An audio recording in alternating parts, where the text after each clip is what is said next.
Hey, what's going on? Happy post-Thanksgiving. I'm Kay Lee, audio producer, voice artist, my co-host, Ben H. And I'm Ben H. So today on the Man Fuse podcast, we'll get a post-Thanksgiving follow-up between Ben H. and I. We got an email from a listener who needs some advice about quitting his job, breaking his lease, and breaking up with his girl to travel and start over. Also, Andrew Tate will be coming out of retirement to take on Jake Paul. Jake Paul, he's the younger brother. He's the one that's been fighting a lot. That's right. Logan Paul is the older brother. He's the wrestler. He's the one that's got a big contract with like WWE. Yeah, I mean, both of these guys are just dynamos. And to be completely honest with you, Jake Paul's a legit fighter now, bro. He beat Anderson Silva.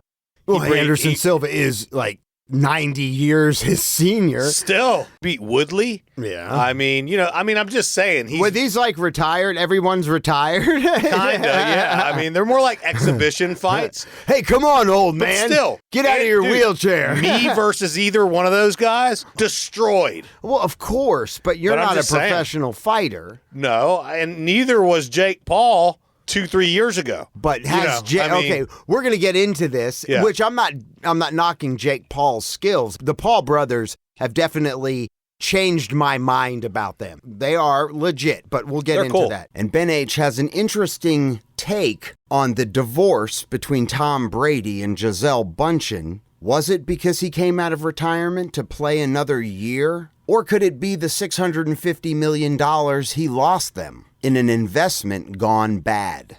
Okay, but first, post-Thanksgiving. We're all fat and full. Are you fat and full? Oh, absolutely. We had the most delicious food. Smoked a turkey. Did you? I'm out of the fry game. I'm into smoking now.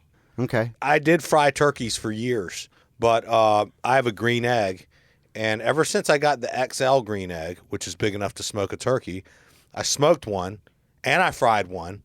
And the smoked one was twice as good as the fried one. Actually, it's kind of funny, Ben. I had a conversation with a kid that's on my son's baseball team, his grandfather. Yeah. We practice at his farm. Yeah.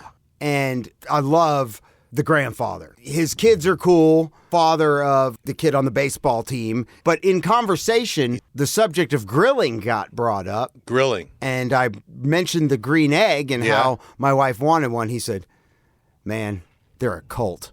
The green egg, yeah. Green egg people are like part of a cult. It's true, man. It takes a long time to figure it out.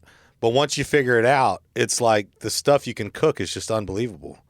But he says like the following, the online presence. It's insane. Cult-like. Yeah, it is. It's cult-like. It is. When you go into a shop for a green egg, it's cult-like. That's right. Stay away from. Well, look, I've heard that the Komodo Joe, which is another big player, is easily just as good, if not better. A lot of people like the Komodo Joe.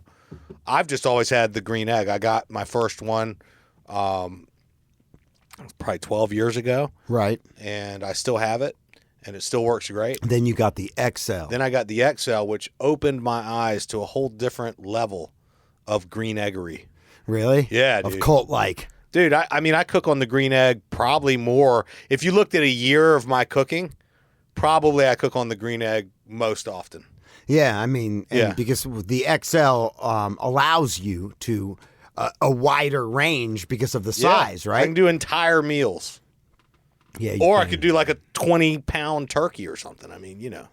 Yeah, you could do a turducken. I could do a turducken. I've considered it. Have you? Yes. Did you allow anyone to bring any other dishes, or did you insist on having control of the entire cornucopia of Thanksgiving? Well, people brought some desserts. There's this place down the street that makes the best sweet potato casserole ever, and so we actually ordered in on that.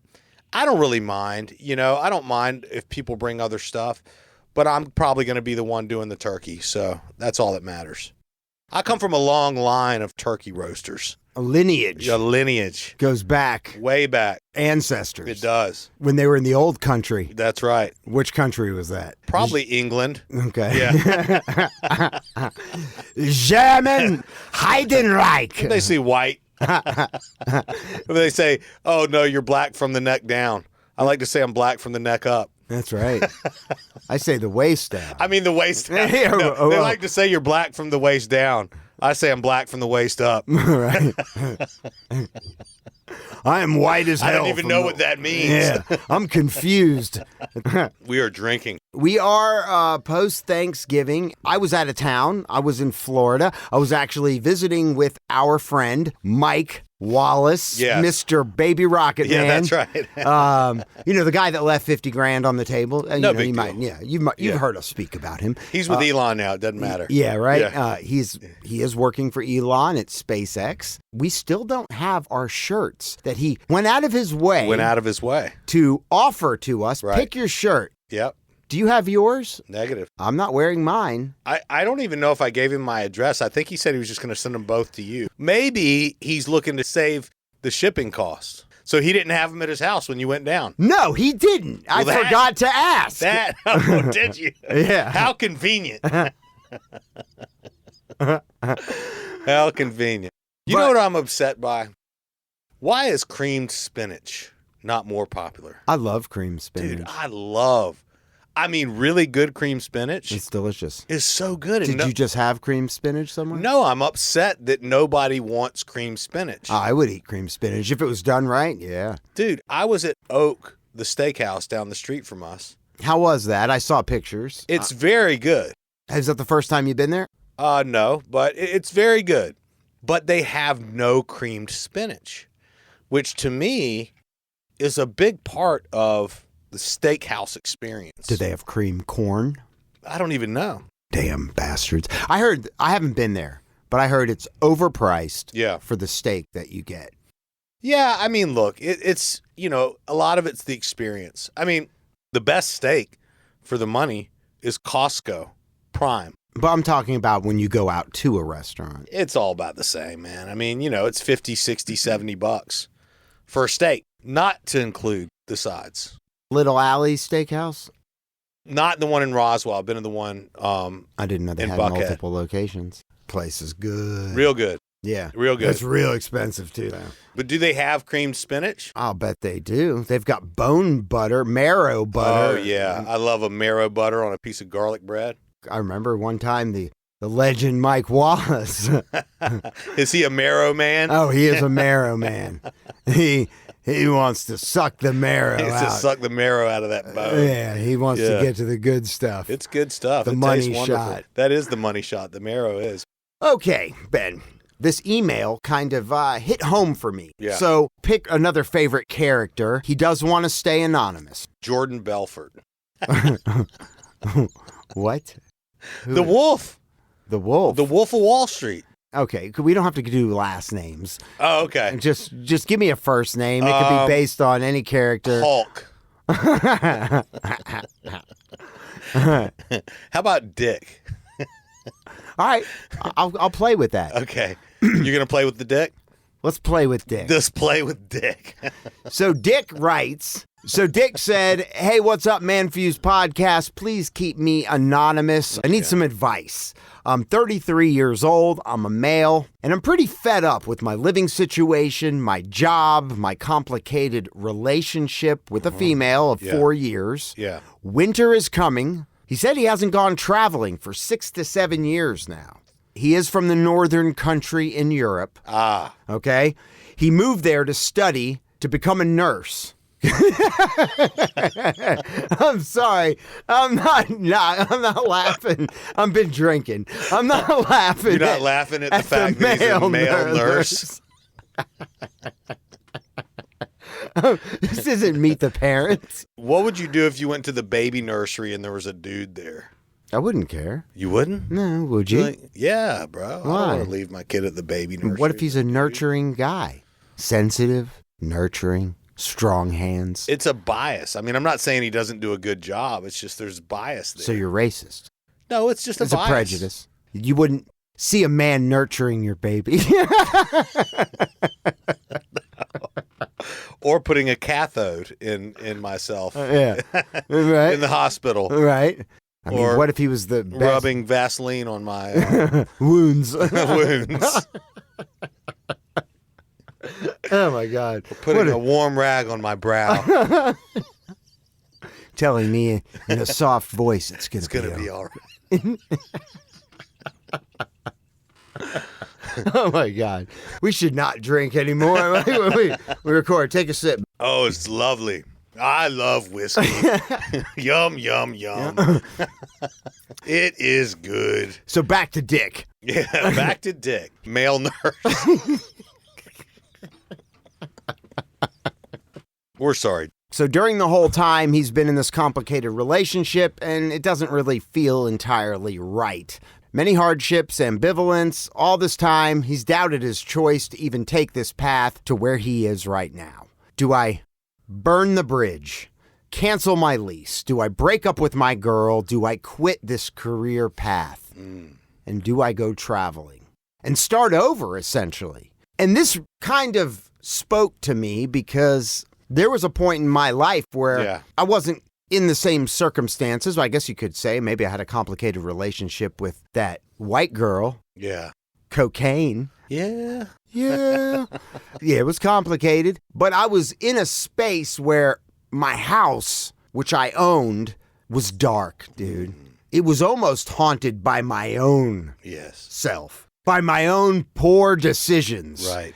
It just was not a place that was uplifting. It was just really dark to me. I had a drug dealer that was like right down the street, was just too convenient, just kept coming over. I'm not pointing the blame to him. I'm the one that was at fault. But the real estate market had tanked. Yes. This was in '08. Yeah. You and I were working together. Yep. The bank stopped giving out loans.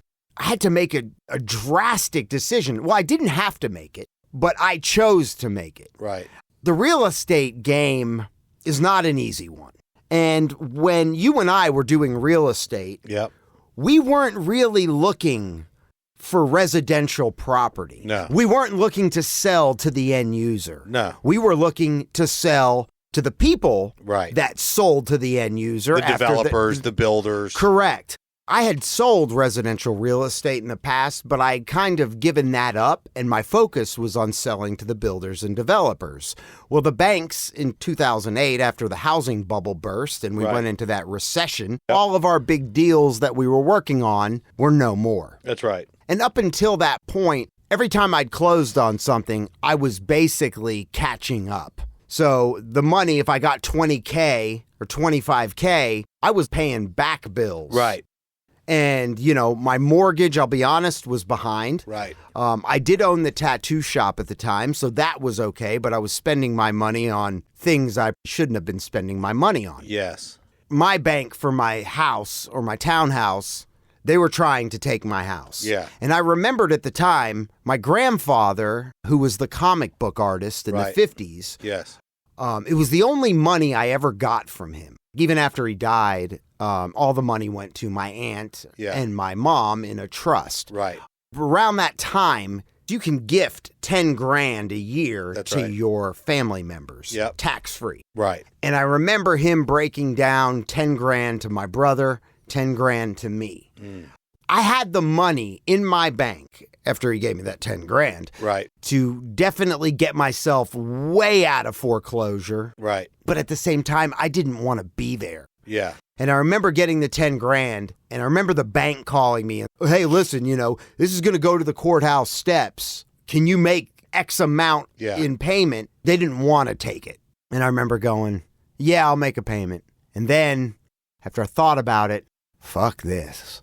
I need to get out. Did a huge garage sale, stored all the things that I cared about at my mom's. So much so that I was still in touch with my ex-girlfriend, the only girl that I had been with, you know, previous to that for any long amount of time. I was with her on and off for like 5-6 years. She was there when I got my dog from Snoop Dogg and Jesse James. Right. The place I was going, a mutual friend of ours, I was moving to his couch. I couldn't bring the dog.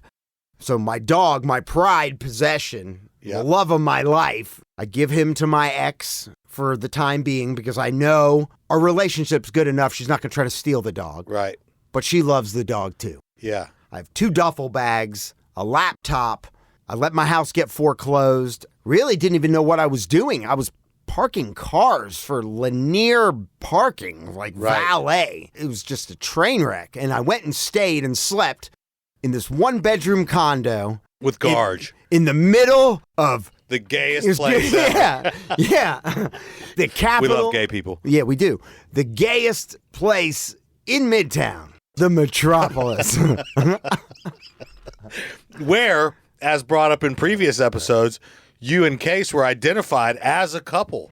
Yes, we were. In public. Probably behind your back. Oh, my God. Many times. Dude. It was a 1-bedroom condo. Yeah. On the top floor. With 2 burly men living in it. I dare say it was a penthouse. It was the top floor. It had 1 bedroom, a living room, the kitchen's all in one. That's right. The neighbors definitely thought we were doing it. 100%. Who's this guy that's staying there? Right. In this 1 bedroom. Yeah. They must have thought they're cuddling. Oh. In case, if he even hears this, that thought will haunt him. He's in no work November mode. Yeah. Yeah. Yeah, he is. He's traveling. By himself. It was hard, dude. I gave up everything. Case, who opened up his couch to me, said, dude, you can stay here for 2 weeks. Yeah. I didn't even know Case that well. No, I'm the one that talked to Case. And I was like, bro, my boy, I trust this guy. He needs some help.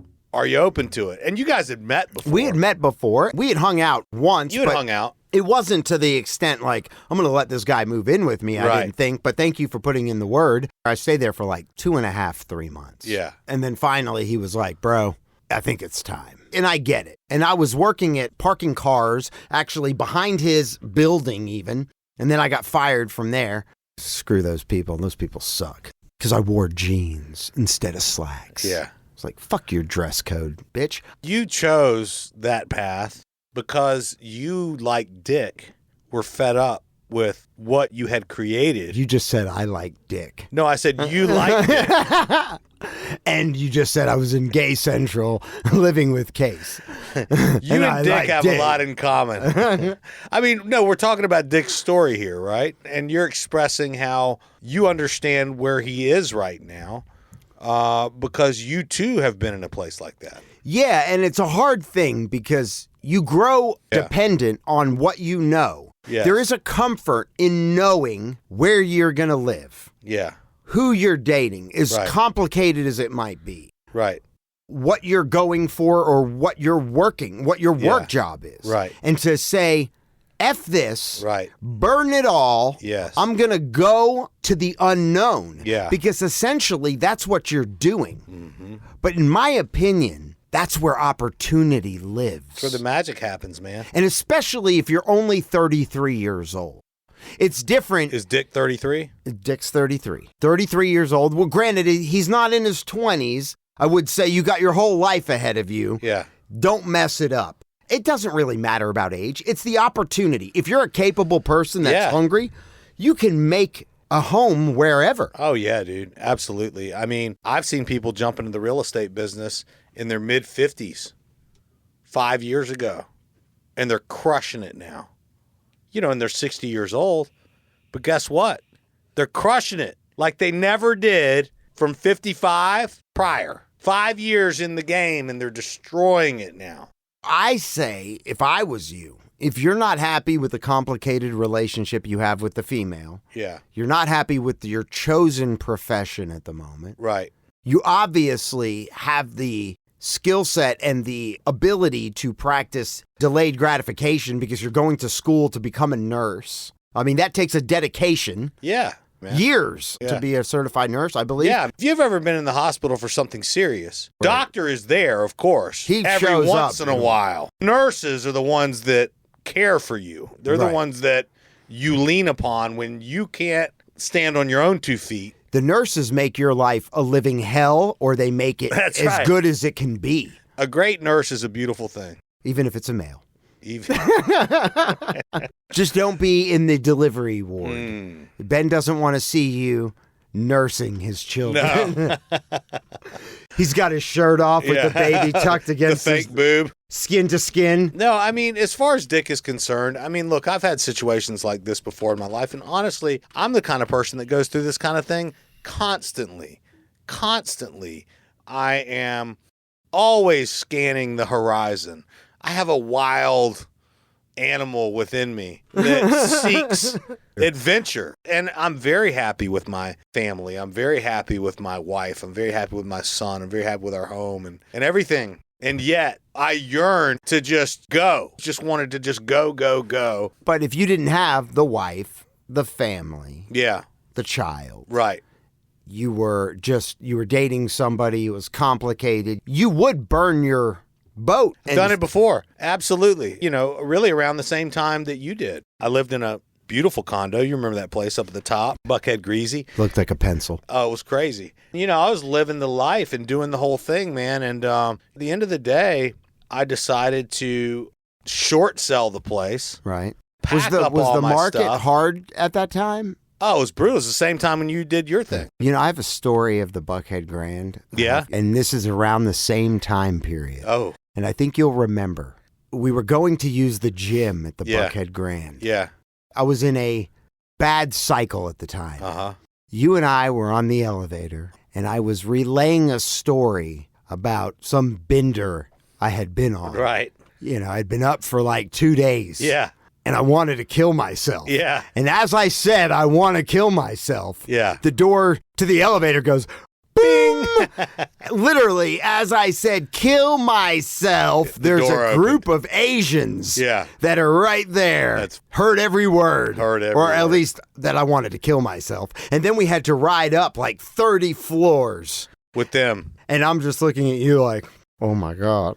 I don't really want to kill myself. You know, so it's like, I don't know, man, like when you're in these places in life, like what Josue says, that this is your soul, you know, that you're brought here on this earth for a specific reason. Your soul is here for a purpose. And whenever you're feeling like, you know, you're not in the right place, you're not doing the right thing, or maybe you're just unhappy, that is something within you that's asking to be paid attention to. For me, sometimes it's like art or different things, you know what I mean? I spend so much time on my business with my family and stuff like that sometimes, you know, I express myself through painting or rapping or like whatever, you know what I mean? I come up with all kinds of different stuff. You know, it's always fun to even just go outside and burn a fire. Sometimes, you know, I mean, to just kind of get out of your comfort zone and do like a cold shower. There's all kinds of things that you can do to get yourself uncomfortable. I mean, comfortable is not necessarily comfortable. The way that the world describes comfortable is not necessarily comfortable. It can actually be a living hell. You know what I'm saying? Yeah. Yeah. Like, oh, you have a job. You have a house. You have a family. No! You have all these things. You know what I mean? Right. And so now what that means is that you've got to wake up every day like a robot. You've got nothing else to do. You can't do anything else. You can't go anywhere else. You can't fucking do shit other than what you're doing. What it is that you do. And for many people, that is what they strive for and that is what they want out of life. And so when they reach that point, they're like, I've made it. They like the false sense of stability. True sense of stability. Maybe it is stability. No, well, it's a false sense of security. Yeah. Because nothing is secure. Ever. It could be taken away, your life, your house, your job, anything. Having that routine where they think they can control. Right. At least it's a sense of that they can control. Well, it's like I'm in a good place right now. I'm in a groove. And I think that's what Dick is saying is, look, I've got all this great stuff going for me. I've been in school. I've got this great girl. I've got this whole thing going on. I don't think he said the girl was great, but whatever. I mean, he didn't like her anymore, whatever it is. I'm just saying, you know, you can keep going with this routine. From the outside looking in, maybe society has defined your existence as you're in a great place. So why would you ever want to leave that? But you know in your heart that something else is out there for you, that there's uncharted territory, that there's mountain ranges that you haven't seen. There are oceans that you've never explored. There's villages you haven't pillaged. Yeah, there's restaurants you've never eaten. I've gone to places where I'm like, oh my gosh, imagine if I'd never seen this place. Imagine I'd never been here before. Like your jet ski adventure. You know what I'm saying? And I'm not saying you should live your life like that, just constantly on a jet ski adventure. At the same time, if you're in a position to uproot yourself and go live life and go just be on the move for a little while and maybe travel and maybe, you got a little money, you can sell your stuff and put some money in the bank and go do something that you've always wanted to do, 1,000%. Do it. Do it. Or become a nurse, marry the girl, settle down in Edinburgh or wherever the hell you're at. The northern country of London. Country, and be a schlub. You know what I mean? No, dude, go get after it, man. Go find some adventure. Go do some dangerous shit. Yeah, man. Yeah. Go to a nightclub, snort some coke off a switchblade. Well, maybe not anymore. Make honestly, a bad decision. Listen. Go unprotected. Yeah, he kind of took it to the next level. I'm not advising any of those things.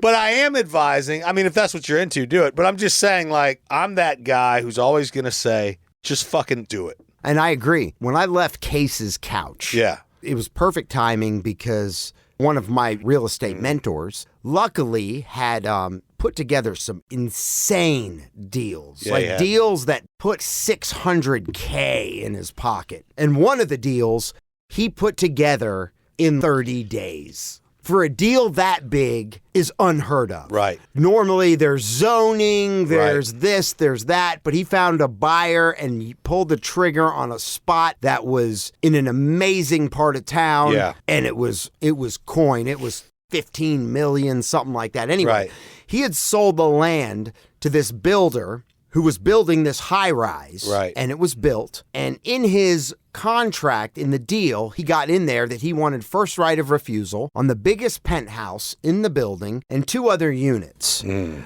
he was buying these because he wanted to flip them. Mm-hmm. The market tanked. He was having trouble selling them. And that is where I moved from the couch to this.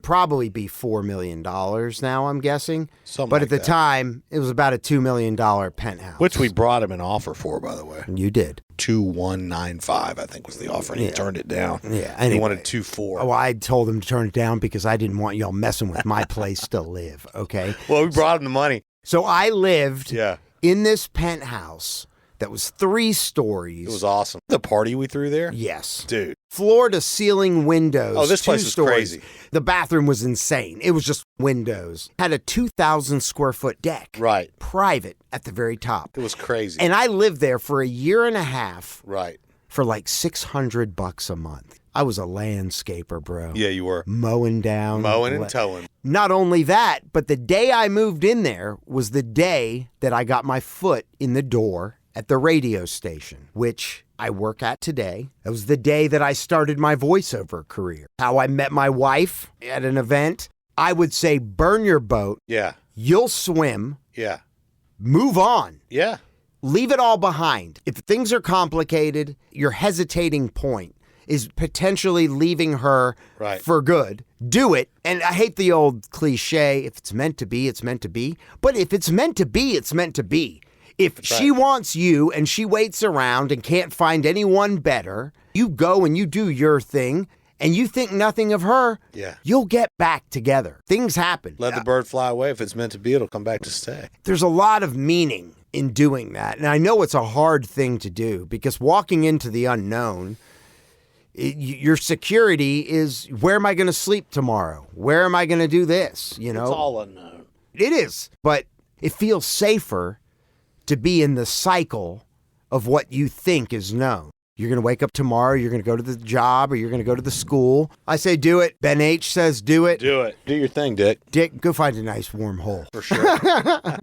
All right, so it is confirmed. Andrew Tate versus Jake Paul. December 17th. If I had to say, where's your money at right now? Yeah. What are you putting down for who and why? I got to go with Top G, bro. I got to go with Andrew Tate. I just like the guy. I like him too. He's cocky, confident. Do I think he's going to win? I don't know, dude. I mean, Jake Paul is throwing heat. This guy hits hard, real hard. He's knocking out professional fighters. But Andrew Tate has been in retirement. He's a 2-time kickboxing champion. Right, he's a kickboxer. Not boxing. Right, he's a kickboxer. See, where Jake Paul has really set the stage against a lot of these MMA people and or kickboxers. Because they can't use their MMA. That's right. Exactly. It's like, I'm going to become a great boxer, and then I'm going to challenge people to my discipline. Now, if it was MMA, he'd get his ass kicked. If it was MMA, this guy would have never won shit. But he's also been challenging some older... Out of retirement. I mean, and Andrew Tate's out of retirement. I would have to go with Paul. Tate is handicapped. He's older. He's been retired. He doesn't have the eye of the tiger. He's not hungry. Yep. He's got money. He's coming out to try to prove a point. Right. But he's doing it with an arm tied behind his back. Well, the problem is that Tate's the one that called Jake Paul out. He called him a pussy. He called him a fake. He said, come fight a real fighter. I'll beat your ass. That's what brought all of this about, was Tate call him out. And then Jake Paul said, sure, bro, let's do it. I wonder what the purse is going to be for this fight. Dude, it's going to be massive. I didn't watch the Silva fight. Knocked him out. A lot of it is interesting because there's some different angles on the knockout where it looks like he didn't even hit him. Do you think Silva just fell asleep? They woke him up out of his old age home. Bro, Anderson Silva, the spider, bro. I mean, used to be nobody could mess with this guy. He's retired. Right. He's in his 50s. Yeah. You got Jake Paul is in his 20s. Yeah. I mean, this guy's a baby. His bones don't even ache yet. Yeah. His balls haven't dropped yet. Yeah, and Tate, I think Tate's like 35. Old balls. I got to go with Tate because I just hope he wins. Not emotionally. Are you connected to this emotionally? A little bit. I might weep. I really like Andrew Tate. I mean, I really do. And I don't dislike Jake Paul at all, but I really love what Andrew Tate stands for. I love how he's got such balls to come out and say the things that he does, and I think he's correct about a lot of the things that he talks about. I like the guy. Who's going to win that fight? I don't know, bro. I guess we're just going to have to see. I think I'm going to go with Paul. I just have to. Let's make a bet right now. I got $50. All right, I'll match your 50. On Paul. All right, I got 50 on Tate. Do we need to be very specific? Do we need to define rounds? No. If your guy wins, you get $100. My guy wins, I get $100. Okay. Bragging rights. That's right. Of who knew. So you just kind of told me something off mic. And this is a good transition. Tom Brady and Gisele Bündchen have decided parting ways via divorce. Yeah, they got a divorce. I don't think I've seen a divorce happen that fast. It was fast. I mean, dude, they agreed. Agree, like, divorce. They were already divorced before they announced it or something. There's a lot of speculation that him announcing his retirement a year back and then going back and saying, no, maybe I'm not retired. Right. And going back to play another year. Right. Drove a big wedge into their relationship because, as Tom Brady has said, during football season, don't expect him to be around. Well, for a fact, the jiu-jitsu coach of Gisele is driving a wedge between her legs. Yeah, I've heard that too. Currently. Costa Rica together, they're all over, they're traveling all over the place. No! But that's how girls do it, bro. I mean, that is a standard female response to a breakup. What's the first thing they do? They go sit on dick. Right in your face. Somebody you know. Right in your face, 1 time, 2 times. It's just what frickin' girls do. I don't know why they do it like that. It's more of a snub, though, isn't it? I mean, it's more like you thought this was yours, but it's not. Maybe you had it for a little while, but guess what? It's not. The next level of this, okay, with regard to Brady and Gisele, is this FTX thing.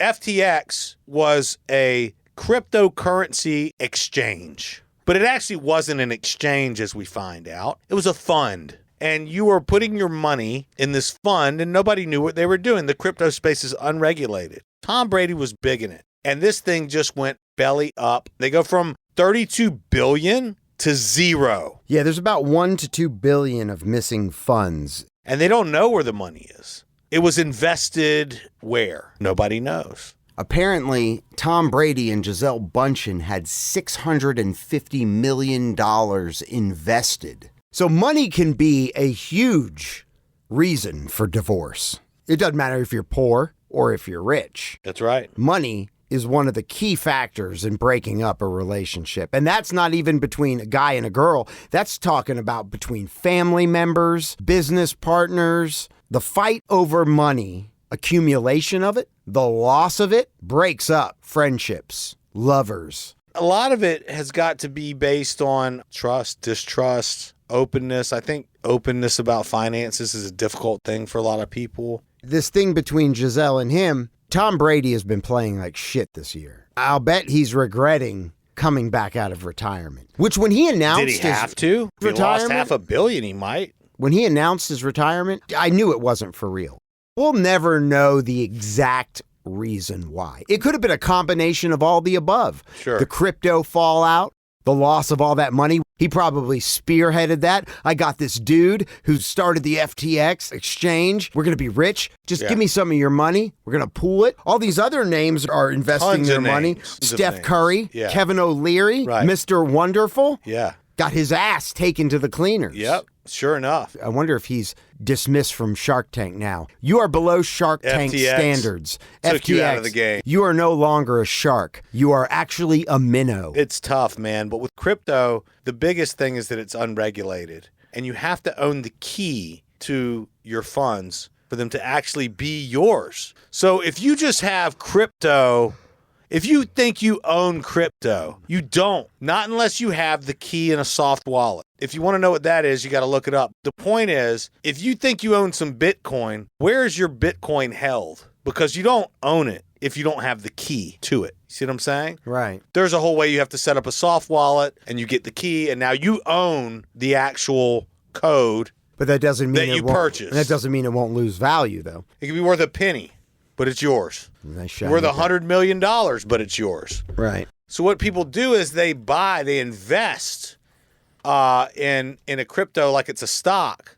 What you don't understand what you're doing is when you put your money into the exchange, it's actually the exchange which owns the Bitcoin. And you're just buying a piece of the action. And hopefully you can cash out on the upside because they'll definitely take your money on the downside. But in the case of this guy, he was using the money to fund a hedge fund where he was out doing other deals and stuff like that. I'm not here to give anybody investment advice, but you got to be really careful. Tom Brady, your advisors should have advised you better. Man. Yeah, exactly. You have so much money. You have financial advisors. Those financial advisors, if they told you to get into that, should be fired. I hope they're still not with you. 100%. Because you just lost. You might never retire now. Hopefully they are able to get the money back. Hopefully it's only, like you said, a couple billion that's out of the 32 billion. Hopefully there's only a couple billion missing. And everybody's able to get their money back. What I've heard, bro, is there ain't shit. The founders at the strip club making it rain. Somehow, some way. What was over leveraged? It was leveraged out like times 3. Well, that's a good reason why Gisele might be seeking the jiu-jitsu coach of their son for a little love. So let's say you take in 30 billion and then you go borrow 30 billion and then you go borrow another 30 billion. And this is what banks do that are regulated. Yeah. But if you're unregulated, bro. Crazy. So, Ben, I take it now that we're post-Thanksgiving, your Christmas decorations are in full mode? Bro, my Christmas decorations have been in full mode since November 1st. My wife, when Halloween ends, Christmas decorations begin. I have 30 Christmas trees. Why? 30. They're everywhere. Where did you get them? I have no idea. Does your wife just keep acquiring trees? There's one in every room. She loves decorating for Christmas. It's beautiful. Come over to our house. I mean, it's like Christmas. It's freaking spectacular. It looks awesome. It's all over the outdoor. You know, there's trees out there. I mean, there's probably 8 trees outside. I need to clarify. A lot of these trees just come right out of a box. It's an undertaking. You look tired. It's been a lot. You don't look like you've recovered. Or maybe you're still in a turkey coma. Well, I am in a turkey coma, and ultimately, I'm excited about Christmas. Well, Christmas is coming. Thank you for listening to the Man Fused Podcast, episode 41. You can find us on Spotify, Apple Podcasts, wherever you get your podcasts. And feel free to join the show. Hit us up at manfused.com, or feel free to hit us up at 770-744-5227. You can text us or leave us a voice message. And the Man Fused Podcast now has merch. I'll have that link in our episode description. Thanks for listening.